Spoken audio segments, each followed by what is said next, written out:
Bem-vindos, amigos, para mais uma versão aqui do nosso Núcleo Call. Estou recebendo aqui um super convidado. Eu já fiz essa brincadeira antes, mas vou repetir agora porque eu estou numa sequência aqui boa pra caramba.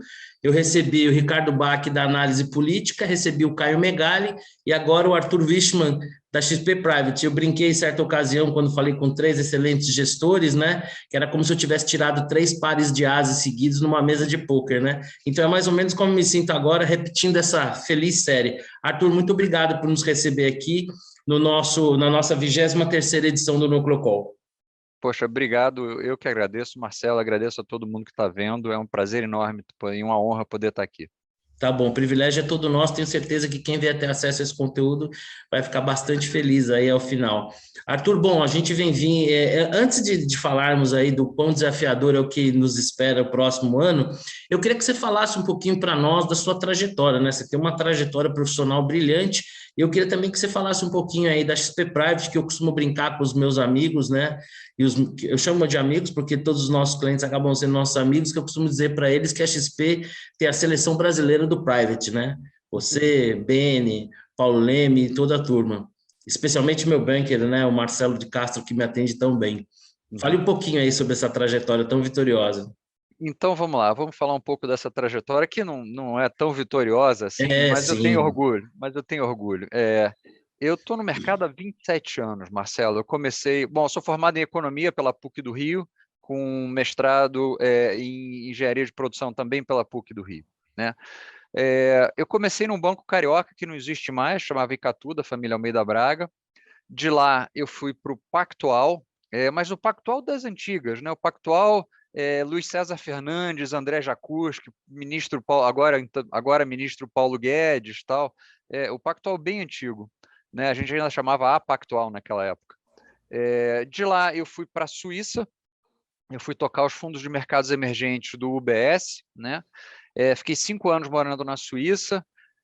De lá eles me mandaram para o Canadá para poder tocar Estados Unidos e Canadá, né? Do Canadá também fiquei mais 5 anos lá. Aí depois de 10 anos morando fora do Brasil, eu tenho 1000 defeitos, mas eu sou muito bem mandado. Minha mulher me mandou voltar, eu voltei, obviamente, obediente. Voltei para o Brasil, comecei a trabalhar com o Luiz Stuhlberger na gestão do Fundo Verde. Tá? O Luiz, naquela época, estava começando a querer internacionalizar o verde, começar a investir lá fora, e como eu tinha uma experiência de 10 anos investindo fora, eu acho que foi um bom casamento naquele momento. Ficamos lá de 2008 até 2015. Em 2015 acabou o non-compete, né? Vocês lembram, era Credit Suisse Hedging Grifo na época, né? Acabou o non-compete, a gente fez uma oferta, compramos a empresa, a gestora do Credit Suisse, então eu fui sócio fundador da Verde, né? Fiquei lá de 2015, um dos sócios fundadores, até 2019. E aí, Marcelo, em 2019, 25 anos de carreira, me bateu uma coisa, assim, que era uma coisa que ficou muito clara para mim, para quem ficou estudando muito tempo tecnologia e investimento, e a gente vai falar um pouco disso, como que a mudança tecnológica tem que mudar nossos portfólios, a nossa cabeça de pensar em investimento, né? Uma coisa ficou muito clara para mim. O jeito que eu tinha usado para ganhar dinheiro nos primeiros 25 anos da minha carreira não vai funcionar nos próximos 25 anos da minha carreira, né? Assim, o meu maior medo profissional sempre foi ficar obsoleto, né? E nesse nosso mercado, onde a informação e o conhecimento evoluem muito rapidamente, você ficar parado significa que você começa, na verdade, a andar para trás do ponto de vista relativo, né? Então, eu saí da Verde, peguei a família, fui para a Califórnia, entendeu? Bom, para quem quer estudar tecnologia, né, isso era o lugar óbvio, né, ficar ali no Vale do Silício. Então, passei um tempo visitando as universidades, visitando os fundos, visitando as empresas de capital aberto. Então, são capital aberto, elas têm que te receber, né?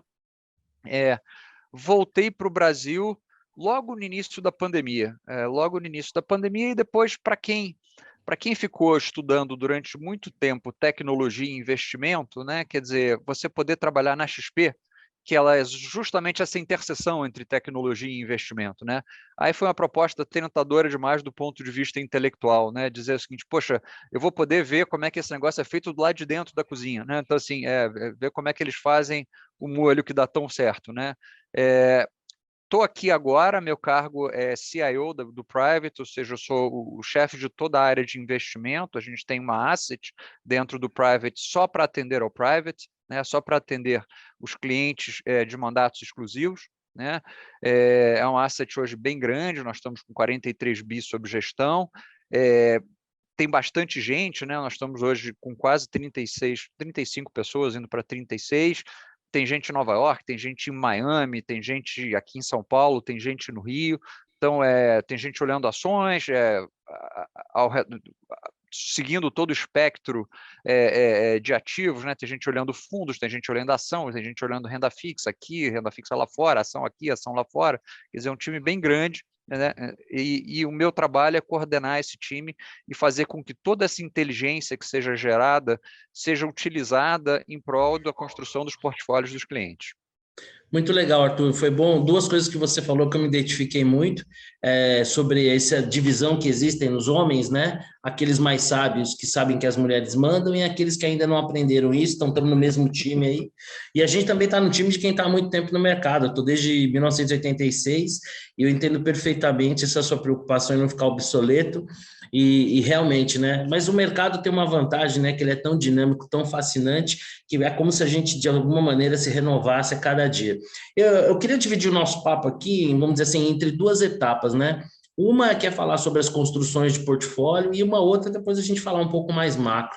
Eu queria que você falasse para a gente, eu sempre chamo a atenção dos clientes para isso, né? Que esses produtos, carteira administrada, fundos exclusivos, né? Que tem muito capital humano envolvido, né? Tem muita inteligência envolvida nisso, mas ele é um trabalho árduo, né? Um trabalho de volume, é um trabalho de repetição.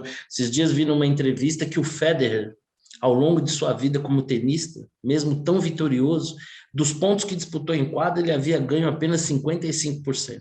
Né? Eu acho que dá para a gente trazer aqui para a área de gestão um pouco desse exemplo, né? Que é a questão da constância e do volume, né? Que a gente tem que estar sempre analisando o trabalho de vocês na curva do tempo. Eu queria que você falasse um pouco sobre esse desafio, qual é a mecânica, como é que é construir esses portfólios. Ótima pergunta, Marcelo, porque ela nos permite ir no cerne do que é a gestão e do que é a gestão dentro da XP. Tá? Primeiro, quer dizer, o que a gente faz? Né? A gente aloca entre várias classes de ativo. Mas se você parar para dar um passo para trás antes disso, quer dizer, como é que você ganha dinheiro no mercado financeiro? Né? Isso aí já era uma coisa do Warren Buffett. Ele falou, Warren Buffett, o mercado financeiro tem uma grande arbitragem, que é a arbitragem do tempo. Né? É a arbitragem do retorno composto. Né? Você dá tempo para uma classe de ativo que tem que ter o retorno positivo ao longo do tempo, né? Por isso essa preocupação tão grande com disrupção tecnológica, é uma coisa que a gente vai falar daqui a pouco, né? Mas se você tem uma classe de ativo, poxa, pensa o antigo CDI no Brasil, o antigo e provavelmente o futuro CDI no Brasil, né? Então, assim, você dá o tempo, você tem uma arbitragem temporal, que é dá tempo o suficiente para uma classe de ativo que tem retorno bom, que você vai ter um retorno composto super bom. Né? O Einstein falava que a força mais poderosa do universo é o retorno composto. Né? Então, assim, os portfólios eles são desenhados com essa visão de longo prazo, com essa visão de você se beneficiar e coletar prêmio de risco, porque a gente está aqui para isso, né? A gente, como investidor, está aqui para coletar prêmio de risco, não para pagar prêmio de risco. Né? Então, você olha nas várias classes de ativo, combina elas de forma que você tenha um portfólio que seja robusto, ou seja, que aguente choques, e você coleta prêmio de risco. Qual é a característica disso que você acabou de falar, Marcelo? Tem um ponto que é super importante, e eu vou sempre citando outros gestores, né? Porque quando a gente não é bom o suficiente, a gente tem que sempre citar alguém que é melhor do que a gente para poder ganhar credibilidade. Então, isso que eu estou fazendo aqui. Modéstia sua. Mas, por exemplo, o Howard Marks ele fez um estudo super interessante que ele fala o seguinte, olha, quem são os melhores gestores ao longo de um período de janelas de 10 anos? Né? Ele fala assim, o melhor gestor numa janela de 10 anos, ele fez isso para várias janelas nos Estados Unidos, né, para janelas rolling periods, né? Ele falou o seguinte, olha, o melhor gestor não é aquele cara que deu 200% no ano, 100% no outro, porque o cara que deu 200% no ano e 100% no outro, ele deu menos 70% em algum ano, né? Os melhores gestores nunca são os caras que estão no primeiro quartil do ano. Os melhores gestores são os caras que estão no segundo quartil consistentemente, é o teu 54% do Federer, né? Por quê? Porque o cara, de verdade, gente, aí a matemática de juros compostos ela funciona a favor e contra, né? Quando você cai 50%, você tem que subir 100 para poder voltar onde você estava, né? Então, assim, o que você tem que fazer, né? O Warren Buffett falava que, poxa, em investimento só existem duas regras. A primeira é nunca perca dinheiro, a segunda, nunca esqueça a primeira regra, né? Então, assim, de verdade, quando você evita a perda de capital permanente num portfólio, você já fez uma parte importante do trabalho, tá? E para evitar essa perda de capital permanente, às vezes você tem que abrir mão do, poxa, eu não vou me expor a poder ganhar os 300% no ano. É verdade, entendeu? Eu prefiro um retorno constante composto ao longo do tempo do que um retorno que é um zigue-zague, que se eu cair 70%, cara, acabou o portfólio, acabou o fundo, não tem portfólio que aguente esse tipo de coisa, né? Então a filosofia é essa, a filosofia é, olha, aloque capital nas várias classes de ativo, entendeu? Com um horizonte de longo prazo, colete prêmios de risco, entendeu? E se isole um pouco dessas volatilidades. Aí eu vou fazer a última observação aqui para não ficar uma resposta muito longa, Marcelo. Mas Então para tá quem já fez ótimo. gestão de portfólio fora do Brasil e para quem fez gestão de portfólio dentro do Brasil, tem diferença? Tem diferença, tá? Qual é a grande diferença, especialmente falando dos Estados Unidos, tá? Porque quando a gente olha o capitalismo norte-americano, ele foi a grande história de sucesso em todos os sistemas capitalistas. Nos Estados Unidos, cara, uma regra, e a gente está vivendo isso nos últimos dias, inclusive hoje, uma regra foi assim, olha, caiu, compra, né? É a regra da reversão à média, né? O S&P caiu muito, você vai lá e compra, que mesmo em 1929, numa janela longa o suficiente de tempo, você recupera seu capital. Por quê? Porque na economia americana nunca teve destruição permanente de capital, né? Você nunca teve uma guerra, você nunca teve um evento de hiperinflação. Tudo bem, a década de 70 foi um evento de inflação alta, mas comparado com o que a gente teve, né, o que eles tiveram de 10, 12% de inflação ao ano, eu não chamaria exatamente isso de hiperinflação, né? Então, assim, você nunca teve destruição permanente de capital. Já no Brasil, não. Então, quando você nunca tem destruição permanente de capital, alonga o teu horizonte de tempo e você pode deixar que a tua matriz de covariância, que é o que está por trás da alocação de portfólio, te proteja das suas oscilações, né? E, poxa, espera um pouco que ao longo do tempo o teu portfólio vai voltar para onde você queria que ele tivesse. Em países como Argentina, Venezuela, já é o contrário. Você só teve quase destruição permanente de capital. O Brasil é um caso esquisito, e a gente prova isso numericamente, que o Brasil é um meio termo. Às vezes você está num momento que você parece com o mercado norte-americano, em que você reverte a média, em que você tem volatilidade, mas que você consegue continuar com o processo de criação de valor, e em outros momentos não. Em outros momentos você teve destruição permanente de capital. Então, quando você faz gestão de portfólio no Brasil, você tem que estar sempre com o olho, entendeu? No gato, o outro no peixe, né? Dizendo o seguinte: olha, em que regime eu estou, em que tipo de mercado eu estou? É num mercado no qual a gente vai continuar criando valor ao longo do tempo, ou é num mercado no qual a gente vai entrar numa crise sistêmica e vai ter destruição permanente de capital? Essa é a primeira pergunta. Respondido isso, daí você continua construindo portfólio. Sempre naquela ideia de diversificação e de pesos e contrapesos, Perfeito. né? Eu acho que eu estou Exatamente. aprendendo bem a lição com os meus colegas da XP, com os eventos que a XP promove para a gente, que é sempre ter isso em mente, né? A gente buscar diversificação em termos de liquidez, em termos de risco de gestão, prazos, e tentar Perfeito. montar esse sistema de peso e contrapeso. É muito interessante essas questões que você colocou, porque a gente está vendo isso muito recentemente, né? O pior momento do mercado talvez tenha sido a melhor oportunidade, né? Agora, não quer dizer, Exatamente. não é porque caiu, é que a gente vai sair comprando, porque nem tudo realmente tem valor, mas muito interessante essa ponderação que você fez. Bom, trazendo aqui mais para perto, né? Esse nosso papo para mais recente, né? Bom, a pandemia ela se mostrou muito além de um problema de saúde pública, né? Ela é um problema em dimensões muito maiores, econômicas, sociais, né? E a gente está vivendo um fenômeno, né, que não é brasileiro somente, mas que no Brasil tem as suas peculiaridades, que é a questão da inflação, né? A gente teve uma brutal retração das cadeias de produção e, ao mesmo tempo, a gente teve um volume significativo de incentivos governamentais, né? Eu acho que talvez a última vez que os governos tenham agido dessa forma não foi nem no subprime, porque naquela ocasião tinha um culpado, né? E os governos foram mais reticentes, as autoridades monetárias, né? Eu acho que talvez só no pós-guerra, guardadas as devidas proporções, é claro, a gente teve algo parecido nesse sentido. Bom, muita liquidez de um lado, cadeia produtiva retraída do outro, a gente está tendo inflações aí que estão rompendo séries históricas, né? Tem sido assim nos Estados Unidos, na China e no Brasil também. Eu queria que você me falasse um pouco qual é a impressão que vocês têm em relação a essa questão da inflação. A gente está falando de um problema pontual, de um problema temporário. Quanto tempo que essa inflação leva para se dissipar? Como é que vocês veem isso? E, obviamente, não dá para tentar puxar um pouquinho a sardinha para o nosso lado, né? A própria inflação brasileira, ainda que não seja um problema só nosso, mas que aqui tem as suas peculiaridades. Perfeito. Então, vamos contar primeiro a historinha dessa crise, que da onde a gente veio ajuda a entender para onde a gente vai, tá? Eu tenho um hábito pouco saudável, não recomendo isso para ninguém não, mas eu sou estudioso de crise financeira, né? Então, assim, o que aconteceu em março e abril do ano passado, a gente nunca passou, nunca tinha passado, tá? Sou testemunha, desde 1987 eu te garanto que não, porque eu sou testemunha da história. Então, 1873 não foi assim, foi uma crise profunda. 1929 não foi assim. 84 não foi assim. 97, crise da Ásia não foi assim. 98, Rússia não foi assim. 2001, bolha das dot-com não foi assim. 2008, grande crise financeira não foi assim. Por quê?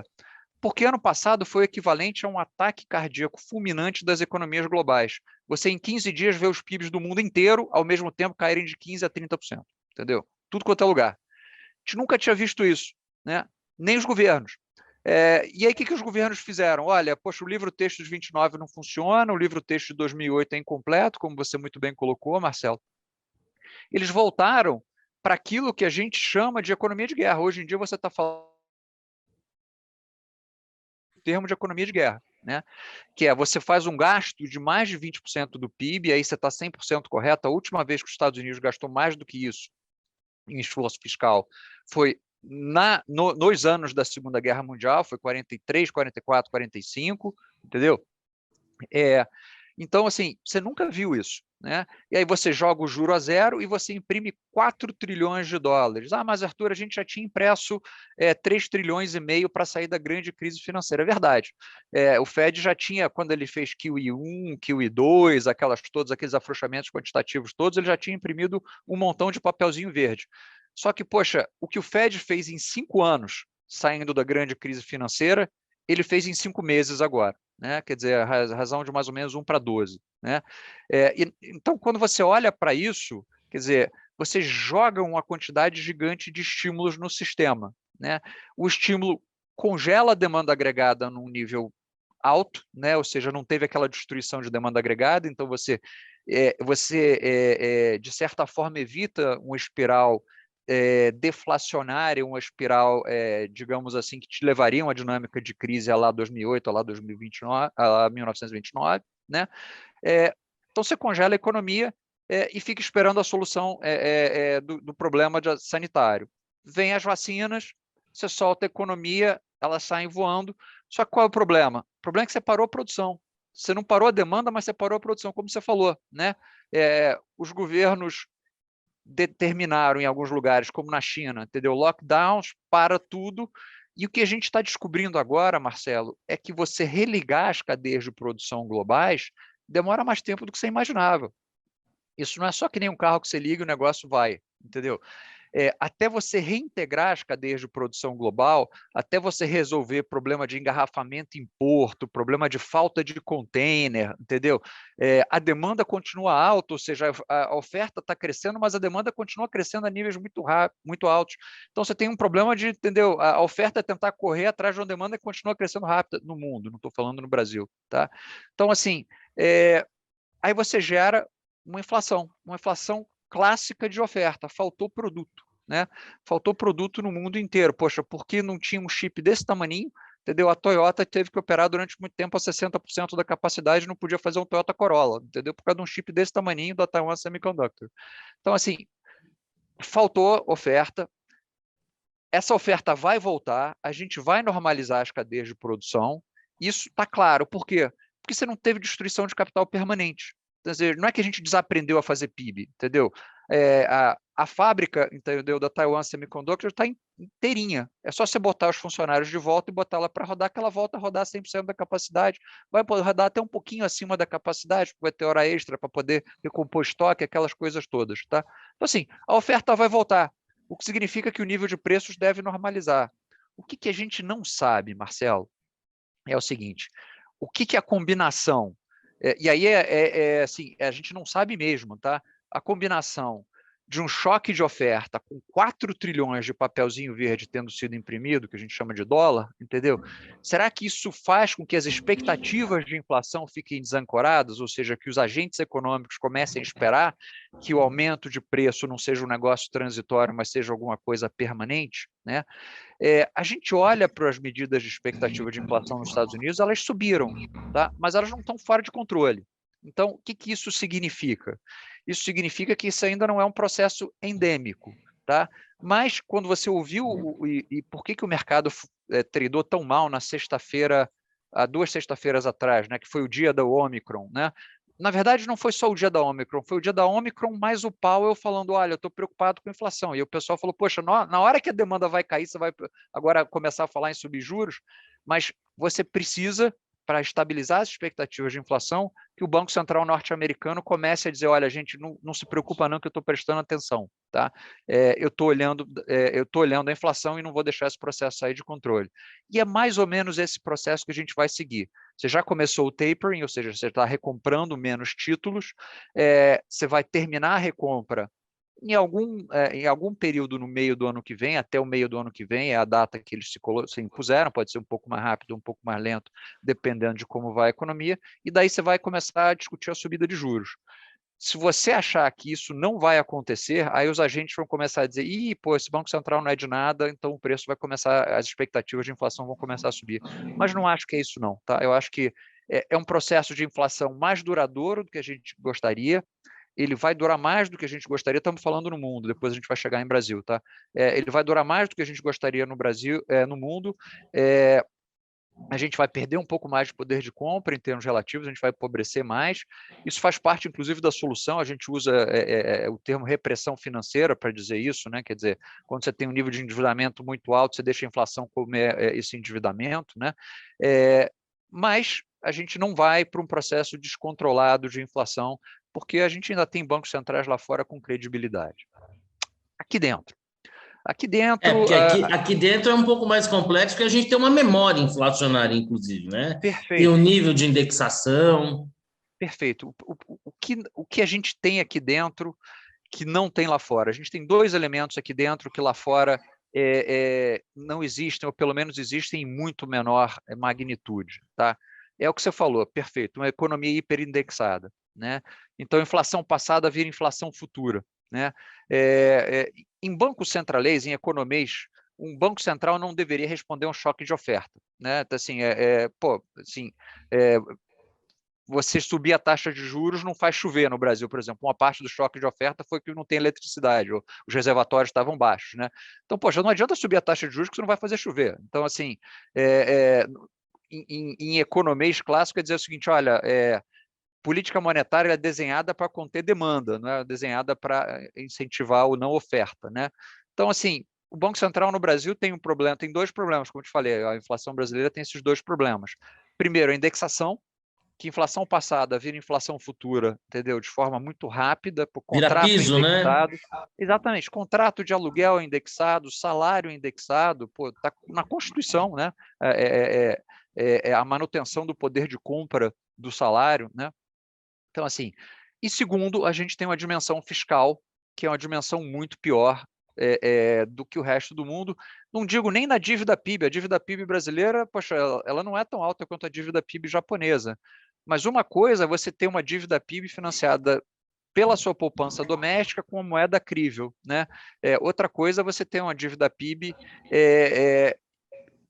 uma moeda com histórico inflacionário, como você falou, e com o governo, aí sim, entrando na discussão fiscal do governo brasileiro, você tem uma dívida PIB alta, 30 pontos percentuais acima do mercado emergente médio, né? 80 e poucos por cento do PIB. Ela cresce ainda porque você gasta mais do que você arrecada, a gente tem um déficit primário ainda, né? E você tem um orçamento congelado, né? Do orçamento da União de 1,5 trilhão de reais, menos de 10% ou mais de 90% é constitucionalmente determinado e indexado à inflação passada. Então, poxa, é como se você chegasse para mim e falasse o seguinte: olha, Arthur, ajeita o teu orçamento em casa, entendeu? Para com aquele buraco, para com a sangria, mas você não pode mexer no supermercado, você não pode mexer na conta de luz, você não pode mandar embora empregado, você não pode fazer nada. A única coisa que você pode cortar é o cafezinho. Você fala, pô, cara, vai ser difícil acertar o orçamento. Assim, a dificuldade do governo federal não é pequena nisso, né? Então, a inflação brasileira ela tem essa característica de ser mais permanente, porque a gente tem esses dois elementos: a indexação e um fiscal um pouco mais vulnerável, né, que faz com que o mercado demande um pouco mais de prêmio de risco, e aí você tem um problema de taxa de juros. Isso aí a gente olha e vê com uma certa preocupação, e não acho que esse combate que o Banco Central está brigando vai ser um combate fácil não, Marcelo. Acho que é um combate duro que vai fazer com que a gente tenha que subir a taxa de juros muito provavelmente para 2 dígitos. Deixa eu te perguntar uma coisa, até não estava meio dentro da nossa pauta aqui, mas me trouxe essa curiosidade. Ao final do governo Dilma, uma temerosidade concreta que havia, pouca gente escrevia sobre isso, mas o pessoal da Verde escrevia, era sobre dominância fiscal. Perfeito. Esse foi um tema que, a mim, muito interessante, porque até ajudei meu filho a concluir seu curso de economia falando sobre isso, dominância fiscal. Só um pequeno parênteses, você acha que a gente corre um pouco esse risco? Ou isso é algo que está no horizonte, que devemos olhar, mas que não deve tirar nosso sono ainda? Olha, tirar o sono tem sempre que tirar. Assim, meu papel, em última instância, Marcelo, é me preocupar. Então, eu sou pago para ficar preocupado, né? Então, assim, dominância fiscal me preocupa? Me preocupa. Por quê? Porque a inter-relação entre o sistema político e o econômico, o que é politicamente desejável, o que é economicamente possível, essas duas coisas nem sempre são...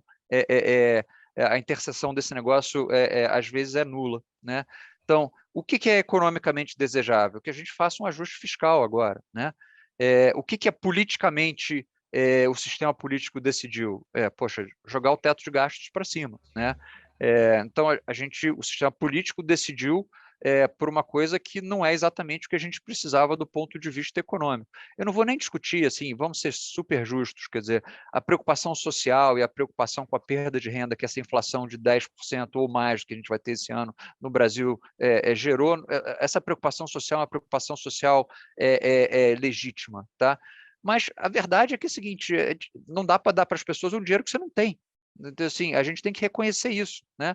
Então, assim, a gente está dando para as pessoas um dinheiro que a gente não tem, um dinheiro que em algum momento vai virar dívida futura ou impressão de papelzinho colorido, né? Dívida a gente sabe que começa a entrar na espiral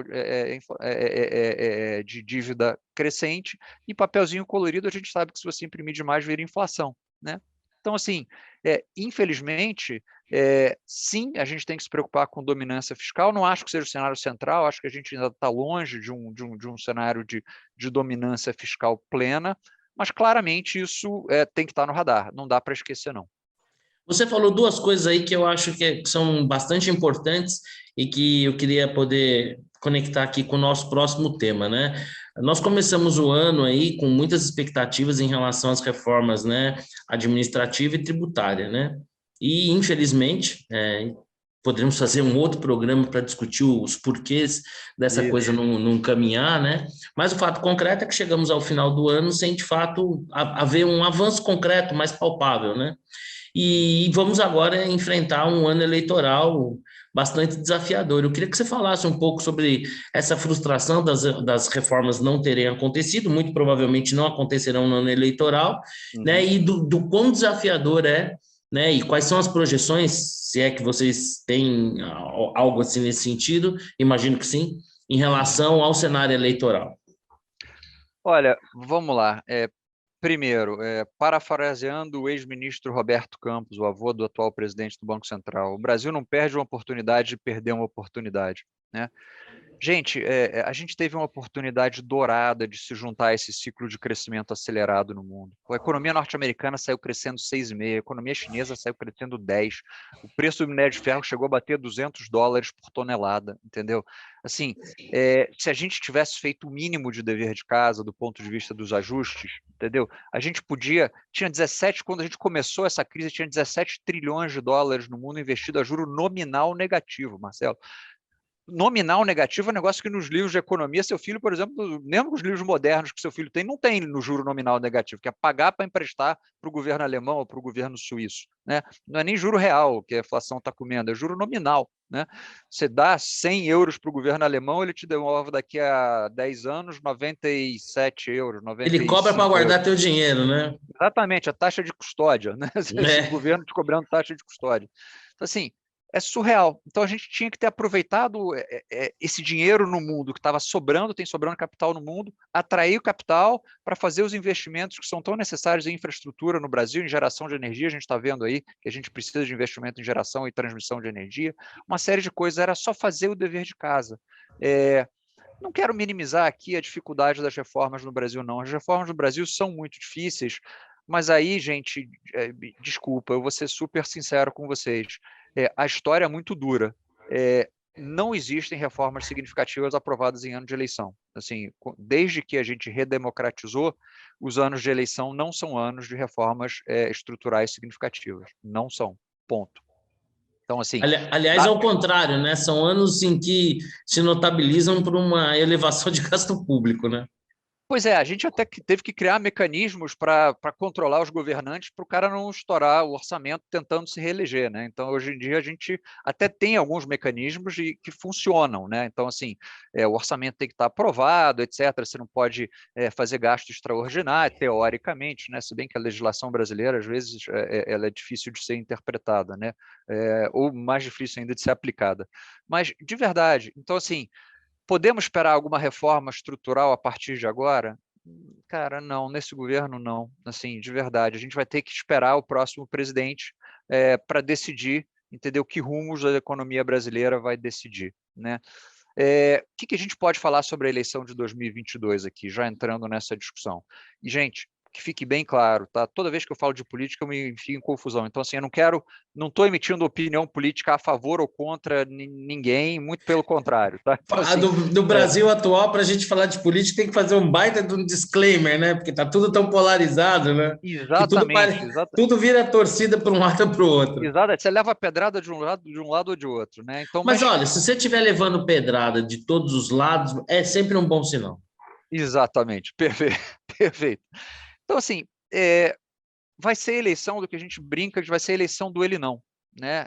O ele não na esquerda, o ele não na direita, né? O que você tem? Uma eleição, como você falou, polarizada. Uma eleição polarizada significa que os polos se detestam, né?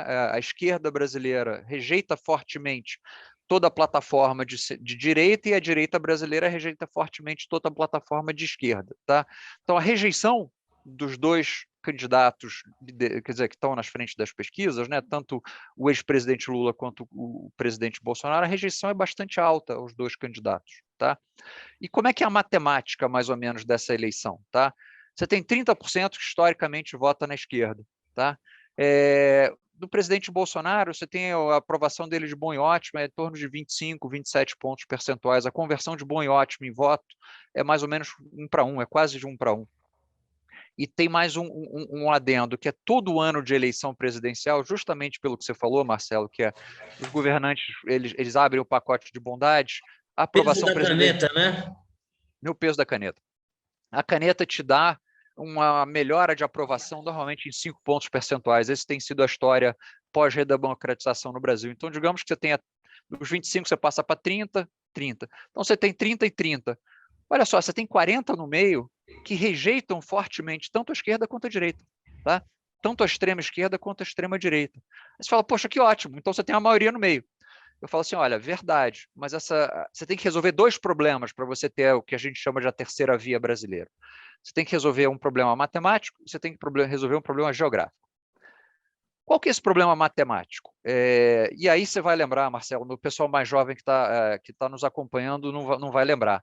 a eleição de 1989. A eleição de 1989 tinha um centro fragmentado. Você tinha Aureliano Chaves, Ulisses Guimarães, Afife Domingues, Mário Covas. O Dividiram os Ronaldo votos. Caiado também. Ronaldo Caiado, bem lembrado. Dividiram os votos, segundo turno, Lula-Collor. Né? Então, assim, o que você não pode ter é que, para passar para o segundo turno, e quem quer que vá para o segundo turno, seja contra a esquerda ou contra a direita, tem uma chance bem razoável de ganhar pela rejeição dos outros polos, né? Só que você tem que ter 80% desses 40% que estão no meio, né? Para dar 32% para você poder chegar no segundo turno. Então, você precisa pegar todos os pré-candidatos hoje em dia, juntar todo mundo numa sala e falar, moçada, tem que sair uma candidatura unificada daqui, entendeu? Não pode ter um cara com 5, outro com 4, outro com 3, que foi a eleição de 89, e aí no final das contas, entendeu? 2 caras com 20 e poucos por cento passam para o segundo turno, tá? Não dá para ter isso. E é fácil resolver esse problema do ponto de vista político. Poxa, a gente sabe que se tem uma coisa que o político tem é um ego relativamente elevado, né? Então, Olha, assim, eu diria que tem alguns players neste momento que estão dentro desse espectro, né, que você menciona, que eu acho que teriam muita dificuldade de abrir mão da sua vaidade pessoal em perfeito. prol, teriam a capacidade de abrir mão da sua vaidade por alguma coisa republicana. Acho muito pouco Perfeito. provável. Concordo Concordo. plenamente com a sua análise. Eu concordo. Então, a matemática é difícil e a segunda parte que é difícil é a geografia. Porque quando você pega o perfil geográfico de uma candidatura centrista, qual é o perfil geográfico de uma candidatura centrista? Teve uma exceção, que foi a eleição do Fernando Henrique no primeiro turno. Tá? Você leva São Paulo, tá? O Rio você perde, entendeu? O Rio, historicamente, teve uma participação da esquerda Esquerda, alta, mas sim. às vezes você ganha o Sul e você perde o Nordeste de goleada. A verdade é que, se você fizer um mapa geográfico e você perdeu no Nordeste por mais de 5 milhões de votos, cara, não adianta você ganhar São Paulo, você perdeu, entendeu? Então, o que você precisa ter? Por que eu estou fazendo isso? Porque os candidatos, hoje em dia, eminentemente de centro, e a gente faz muita pesquisa, e eu já posso aqui dividir por vocês algumas coisas que algumas das nossas pesquisas mostram, tá?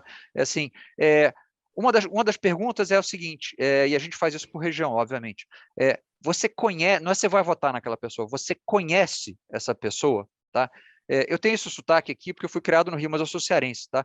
Então, assim, eu posso falar, você vai para Fortaleza e você fala Dória, entendeu? Eduardo Leite, antigamente, as pessoas conhecem muito pouco, Não né? precisa ir longe, na eleição passada o pessoal chamava o Haddad de Andrade, né?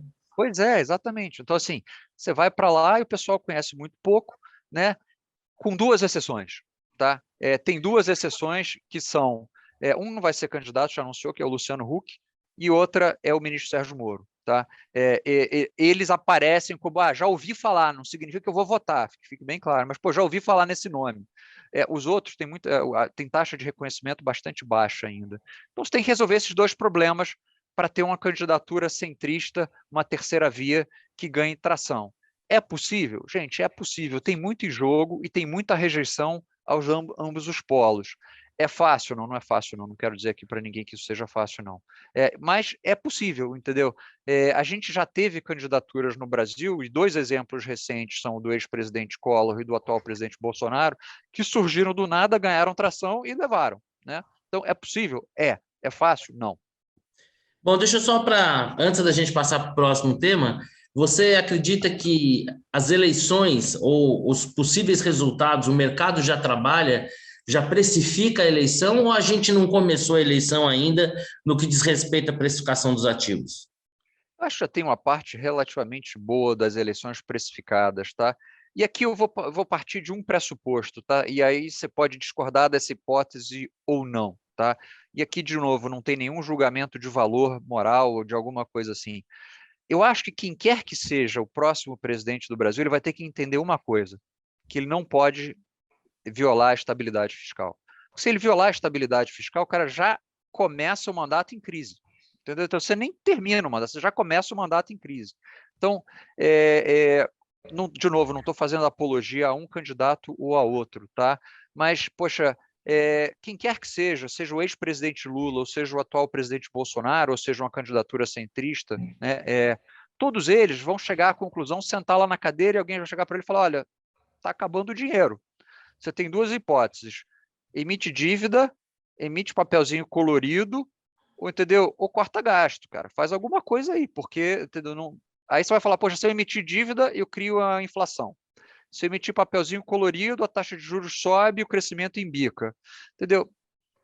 No final das contas, a gente meio que a alternativa de continuar nessa linha de reformas talvez seja a alternativa menos difícil do ponto de vista, entendeu? De, poxa, não tem solução boa, não tem solução fácil. Deixa eu dizer, tem solução boa, não tem solução fácil, entendeu? Mas se você não fizer isso, a alternativa é não ter governo. A alternativa é você receber um governo com a economia hiperinflacionária, com a economia altamente inflada, entendeu? E aí não tem... para parafrasear o James Carlyle, que era o cientista político do Clinton, né? It's the economy, stupid, né? Então, assim, cara, se a economia vai mal, cara, não tem governante que aguente. E nesse sentido é aquela história, né? Talvez um segundo governo que já não vislumbre uma reeleição tenha disponibilidade política de fazer as reformas que são mais necessárias, porque não tem conta mágica, né? Toda reforma quer dizer atacar um grupo privilegiado em detrimento de todo o resto de uma comunidade. E se aquele grupo conseguir uma posição de privilégio, é porque alguma força ele deve ter, né? Perfeito, perfeito. Isso é teoria de escolhas públicas clássica, é exatamente isso. Alguém sempre está ganhando alguma coisa, esse é o problema do... Mas no Brasil, eu tenho um certo otimismo, Marcelo, que é o seguinte, no Brasil tem muito mato alto para ser cortado, cara. Então não sou só eu? Não, não, vamos lá. Quando a gente olha para o... Assim, aí você pode olhar o copo meio cheio ou meio vazio. O Fórum Econômico Mundial tem um índice de competitividade, tá? São 141 países. Desses 141 países, o último que foi 2019, 2020, por motivos óbvios, não foi feito, tá? O Brasil está ali no meio, em 71. Aí você tem critérios como educação, infraestrutura, segurança, tá? Uma série de coisas que são difíceis, que precisam de solução de longo prazo. Tem um critério ali que é peso do governo, chama government burden. Poxa, quem quiser chutar aí qual é o número que o Brasil está na lista dos 141 países. O Brasil é o último na lista dos 141 países. O que isso significa em português claro, gente? Que o governo brasileiro atrapalha o setor privado mais do que os outros 140 governos atrapalham seus respectivos setores privados. O empresário brasileiro é um herói. Tá? Então, assim, de verdade, você pode olhar para isso como uma grande oportunidade. Todo esse ambiente regulatório maluco que a gente tem, não é cortar imposto, mas vamos simplificar. Entendeu? Uma empresa brasileira gasta 5 vezes mais tempo do que uma empresa argentina para calcular imposto. Ela gasta 15 vezes mais tempo do que uma empresa americana para calcular imposto. Entendeu? Olha só a quantidade de esforço que uma empresa tem que gastar para calcular a sua carga tributária. Devia ser um negócio que você coloca numa planilha lá qualquer, o programinha te diz, olha, paga tanto de imposto, acabou. Entendeu? Então, assim, o espaço para as reformas, vamos chamar assim, que não mexem muito, né? Reforma tributária, gente, poxa, tem ganhador, tem perdedor, o setor de serviços contra o setor, entendeu, de indústria, vai tributar um lado, não vai tributar o outro, mas pelo menos a reforma de ambiente de negócios, né? Dá para fazer, entendeu? E não é que eu estou dizendo assim, a gente tem que chegar no nível de Singapura, a gente tem que chegar no nível da Suécia, mas, poxa, quando você está perdendo, não quero ser politicamente incorreto aqui, mas quando você está perdendo do Azerbaijão, quando você está perdendo do Cazaquistão, aí tem alguma coisa muito errada, né? E aí você pode olhar o copo meio cheio ou meio vazio. Eu prefiro olhar o copo meio cheio. Olha o espaço que dá para melhorar. Olha quanto não dá para melhorar no Brasil. Eu concordo plenamente com você e compartilho com os nossos assessores aqui na Nucleopar em relação ao mundo dos investimentos, né? Quer dizer, quantos brasileiros nós ainda podemos ajudar, né, a cuidar melhor do fruto do seu trabalho, a proteger melhor as suas famílias, cuidar melhor do futuro dos seus filhos, das suas famílias, né? Quer dizer, a gente tem muita missão ainda pela frente, tem muito, e acho que talvez essa seja o que há de fascinante no Brasil, né? A gente tem muita coisa para fazer, mas um pouco que a gente fizer tem condições de melhorar muita coisa. Eu concordo plenamente com você. Bom, mas quando a gente fala em investimentos, né, a gente falando de todo esse ambiente que você descreve, dessa polaridade nas eleições, dessa incerteza, né, a gente está chegando aí com um quadro absolutamente indefinido. Uma das coisas que a gente aprende é diversificar. E Perfeito. nunca foi tão fácil para o investidor brasileiro diversificar seu risco em relação, inclusive em relação ao país, né? Antigamente, você investir no exterior demandava, era um processo muito mais complexo e com muito menos opções. Hoje, o processo de diversificação para ativos, né, ligados ao cenário global é muito maior. Eu queria que você nos falasse um pouco disso também, né? Eu sei aí que dentro da área private vocês têm uma atenção bastante grande com essa questão da diversificação da carteira com ativos internacionais. Perfeito. Isso eu acho um tema fascinante, porque entra no tema de o mundo está passando por um processo super interessante, né? Tem várias coisas pouco usuais acontecendo, mas tem um processo que talvez seja uma das coisas mais interessantes nesses 27 anos de carreira que eu estou vendo surgir.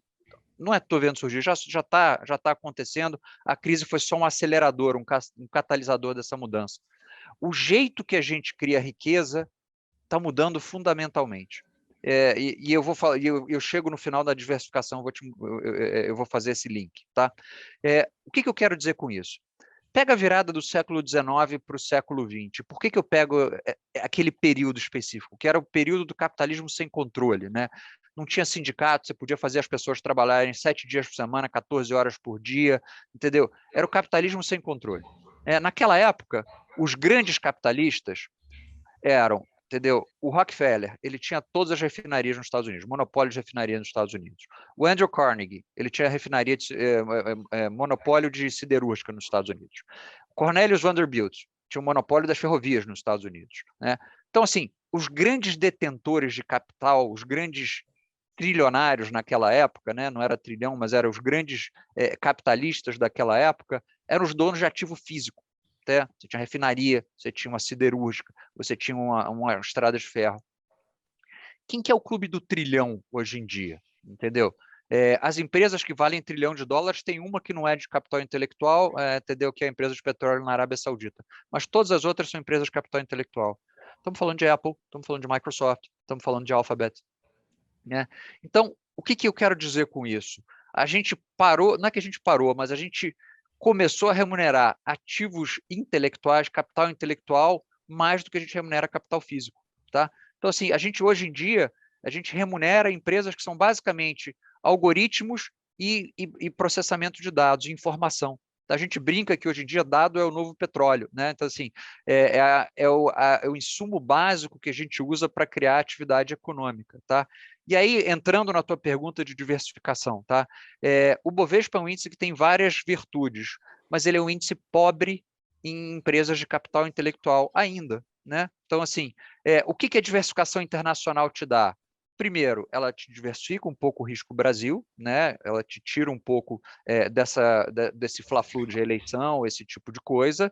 E segundo, ela te dá acesso a setores que vão ter crescimento durante os próximos 30 anos. Poxa, a quantidade de dados que a gente produz, ela dobra a cada 2 anos. Durante quanto tempo o setor de tecnologia vai crescer? Marcelo, durante todas as nossas carreiras profissionais, cara. Entendeu? O setor de saúde, tá?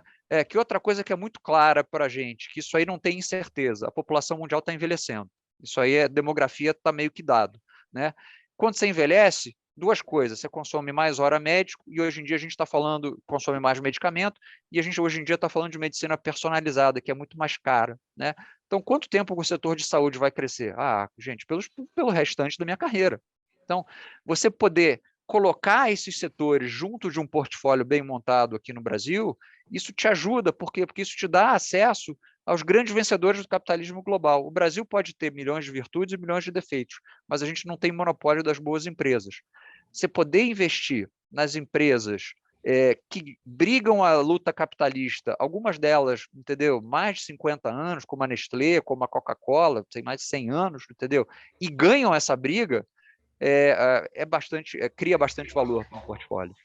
E o ideal é fazer isso através de fundos, né? Porque o investidor comprando ativos diretamente, ele nunca vai poder dispor da mesma infraestrutura de pesquisa, de análise, né? A própria diversidade dentro das próprias carteiras dos fundos, né? Pois eu estava trabalhando no nosso escritório nos Estados Unidos semana passada, né? Então, assim, e o pessoal lá, a gente estava vendo um dado que é um dado super interessante, que eu não sei, talvez seja óbvio para quem esteja vendo, talvez não. No meio de toda a confusão da semana passada, o Nasdaq, que é o índice de tecnologia nos Estados Unidos, estava subindo 17%, né, no dia que eu olhei. Isso era o índice como um todo. A ação mediana, ou seja, não é a ação média, é a ação mediana, tá? Estava caindo mais de 15%. Ou seja, mais de 50% das ações estava caindo mais de 15%. Né? Só, pô, mas como é que o índice está subindo tanto? É porque Microsoft, Apple e Google estão subindo um monte, entendeu? Então, os grandes pesos estão subindo tanto que o índice foi puxado para cima. Agora, imagina você estar fazendo a escolha de ações, entendeu? E você só não escolheu as 3 maiores ou as 4 maiores. Cara, você saiu de mais 15 para menos 15, entendeu? De retorno. Olha só a diferença que esse negócio faz, entendeu?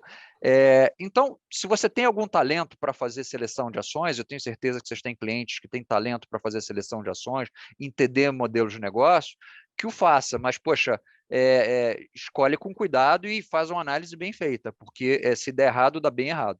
Eu tenho o privilégio, né, de gerar esse conteúdo recorrentemente, e isso me permite ter acesso a gente como você, tão qualificada.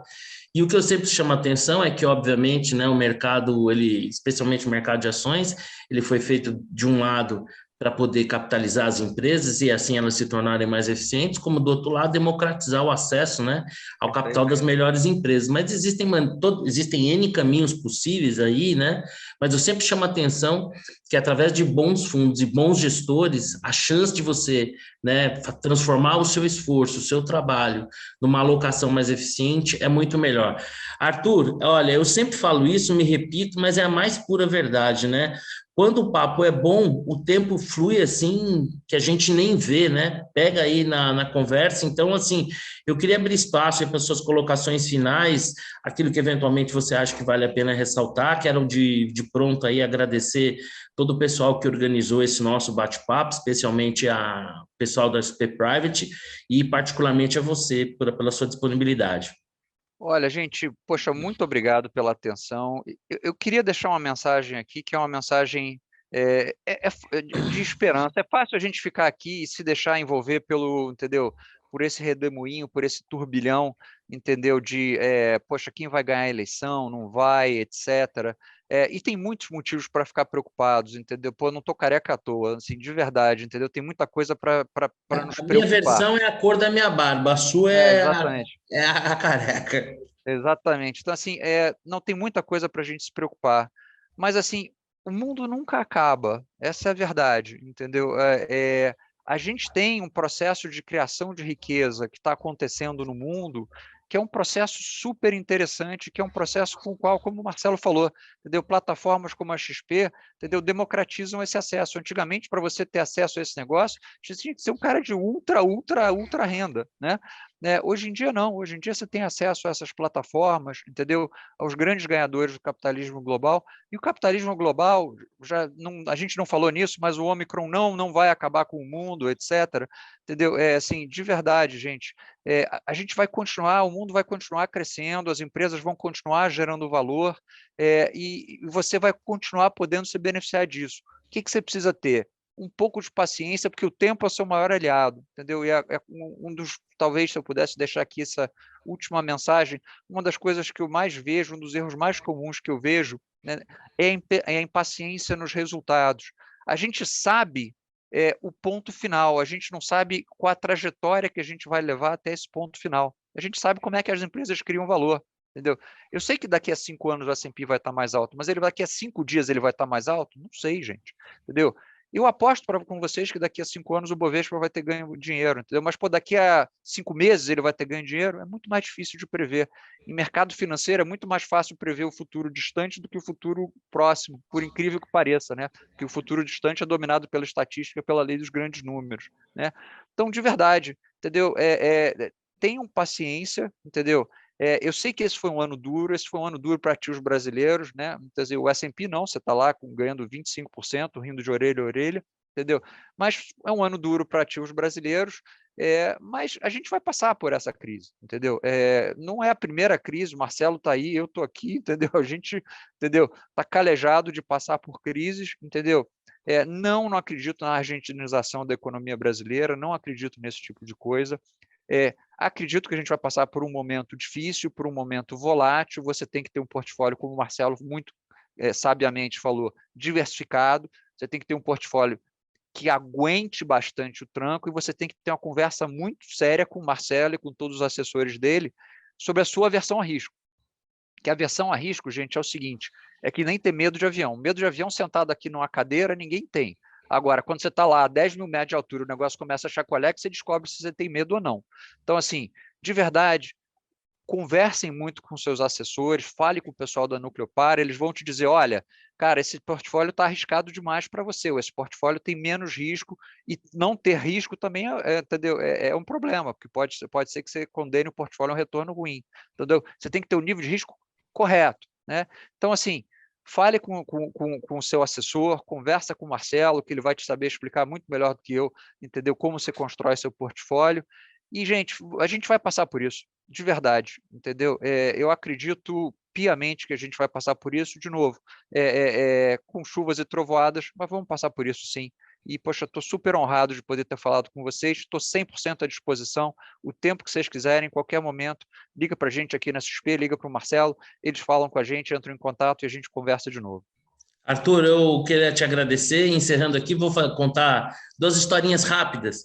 Isso que você falou sobre a volatilidade, eu costumo dizer que se você vai atravessar o deserto, não adianta você levar um copinho d'água, porque você vai morrer de sede, mas também não adianta você colocar uma caixa d'água nas suas costas, porque você vai morrer de cansaço. Então, cada um sabe a quantidade certa de água que vai levar, né? Aqui na Nucleopar, a gente passou muito bem pela pandemia, porque sempre fomos muito diligentes em relação à tolerância a risco dos nossos clientes. Então, mesmo num cenário de tamanha diversidade, como foi o cenário de pandemia, os nossos clientes conseguiram passar bem por isso. Aliás, ao contrário, aqueles que dispunham de liquidez conseguiram tirar proveito disso, porque, resumindo aí o que você falou, uma frase que eu sempre costumo dizer para os meus clientes é a seguinte: Nero pôs fogo em Roma e a gente continua aqui, né? Então, seguimos assim. Bom, eu quero agradecer mais uma vez pela sua disponibilidade, faço aqui um parênteses aqui para agradecer, eu quero agradecer o meu amigo Raoni Rossetti, eu estou falando de Florianópolis agora, e ele me recebeu muito